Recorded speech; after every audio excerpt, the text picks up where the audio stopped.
Hello my dear lovely students, welcome back to my channel maths tech. आज हम बात करेंगे class 10 chapter number 5 arithmetic progression की exercise 5.3 के क्वेश्चन नंबर 3 के बारे में। जी हाँ, आज हम क्वेश्चन नंबर 3 के ऐसे तो 1 to 10 पार्ट्स हैं, बट आज हम क्वेश्चन नंबर 3 के फर्स्ट टू थर्ड पार्ट तक डिस्कस करेंगे।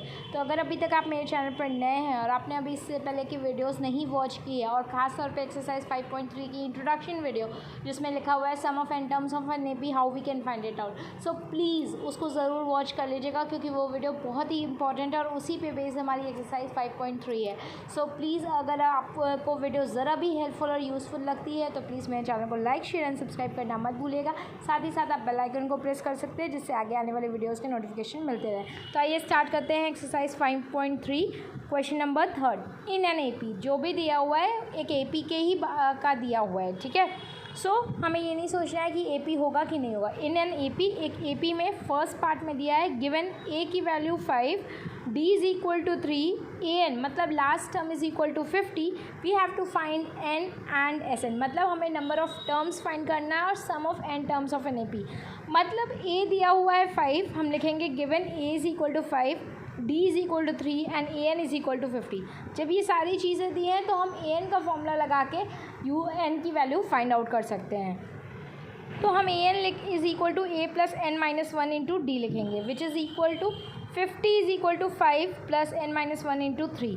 5 हमारा आर एच एस से एल एच एस में आ जाएगा, तो ये हो जाएगा 50 minus 5 is equal to N minus 1 into 3। Solve करने पे 50 माइनस 5 45 देगा, 3 नीचे आ जाएगा, तो 45/3 is equal to N minus 1, और 45 divided by 3 will give 15, so N minus 1 is equal to 15। So N is equal to 15 plus 1, N is equal to 16। अब हमें क्या हुआ, एन की वैल्यू मिल गई, हमें एन फाइंड करना था और एस एन फाइंड करना था। तो जो हमें पहला फाइंड किया तो हमने उसको बॉक्स में कर दिया, जिससे हाईलाइट हो सके कि ये हमारा एन की वैल्यू है।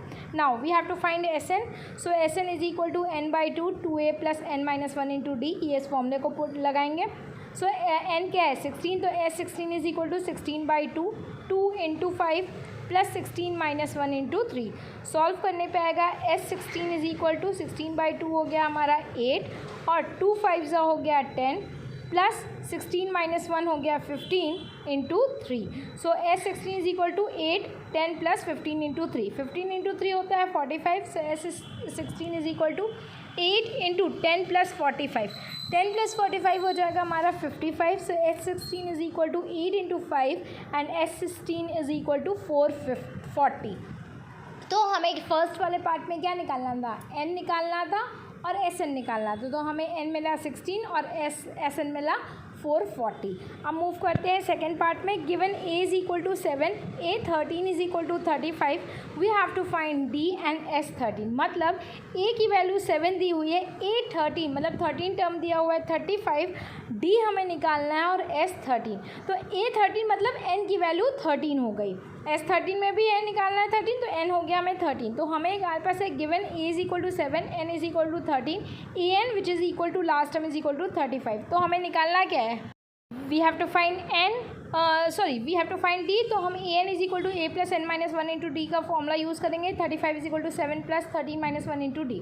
सॉल्व करने पे 7 हमारा आर एच एस से एल एच एस में जाएगा, तो -7 हो जाएगा। 35 minus 7 is equal to 12 D.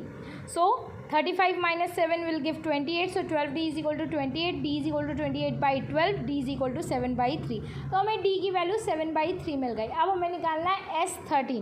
तो हमें लास्ट टर्म पता है a 13 की वैल्यू भी, a भी पता है और n भी पता है, तो S N is equal to N by 2 a plus l का फॉर्मूला यूज़ करेंगे। तो s 13 is equal to 13 by 2 7 plus 35, और 7 प्लस 35 हमें क्या देगा 42।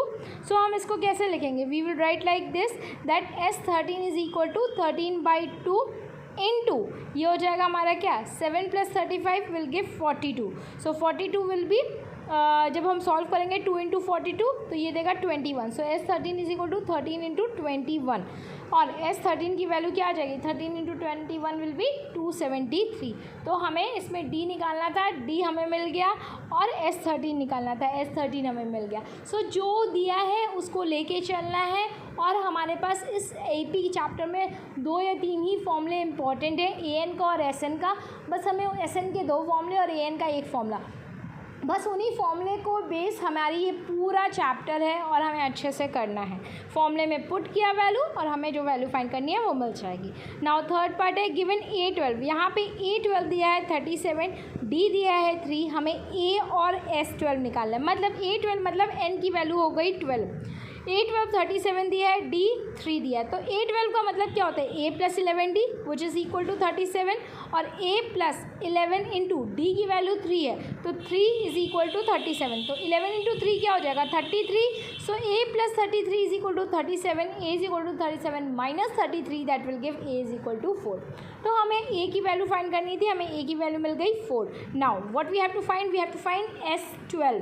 तो n/2 A + L, so 12/2 4 plus 37 which is the last term or 12th term. So 12/2 will give 6 and 4 plus 37 will give 41. So S12 is equal to 6 into 41 which is equal to 246. तो हमें S12 की भी value मिल गई that is 246। तो इसी के साथ आज की वीडियो का हमारा कॉन्सेप्ट कंप्लीट होता है। नेक्स्ट वीडियो में हम इसके आगे के पार्ट को डिस्कस करेंगे। बट अगर अभी तक आपने मेरे चैनल को पे नए हैं और आपने अभी तक मेरे चैनल को लाइक शेयर एंड सब्सक्राइब नहीं किया है, प्लीज़ ज़रूर कीजिएगा। ये एक मोटिवेशन देता है और साथ ही साथ आगे आपके लिए और भी इजी तरीके से कॉन्सेप्ट को लाने की कोशिश करता है, करने के लिए हेल्प करता है। सो आपको अगर वीडियो पसंद आ रही है तो प्लीज़ एक लाइक ज़रूर दीजिएगा, सब्सक्राइब ज़रूर कीजिएगा। और अगर अभी तक आप मेरे चैनल पर नए हैं और आपने मुझे व्हाट्सएप और फेसबुक और इंस्टाग्राम पे नहीं फॉलो किया है तो प्लीज़ आप ज़रूर फॉलो कर लीजिएगा। लिंक डिस्क्रिप्शन बॉक्स में मिल जाएगा। मिलते हैं नेक्स्ट वीडियो में।